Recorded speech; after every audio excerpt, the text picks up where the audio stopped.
আমরা বড় ইসরায়েল সম্পর্কে সচেতন আছি কম বেশি, কিন্তু আপনার ঘরের পাশেই 90 ইসরায়েলে জন্ম হয়েছে, এই ব্যাপারে আমাদের সচেতনতা নাই।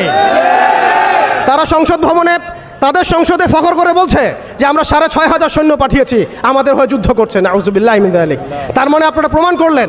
আচ্ছা বলেন, খ্রিস্টানদের সাথে না হয় তাদের সম্পর্ক আছে, তারা আহলে কিতাব, আপনাদের সাথে তাদের কি সম্পর্ক? খ্রিস্টানদের সাথে না ইহুদিদের একটা সম্পর্ক আছে, তারা আহলে কিতাব দাবি করে তারা, কিন্তু আপনাদের সাথে যারা পৌত্তলিক তাদের সাথে এই ইহুদিদের কি সম্পর্ক? শুধু তাই নয়, আমরা লক্ষ্য করছি, আমরা আমাদের পার্শ্ববর্তী 90 ইসরায়েলের মধ্যে লক্ষ্য করছি মুসলিমদেরকে তারাবির নামাজে টর্চার করা হলো, হোলি উৎসবের নামে মুসলিমদেরকে নির্যাতন করা হলো।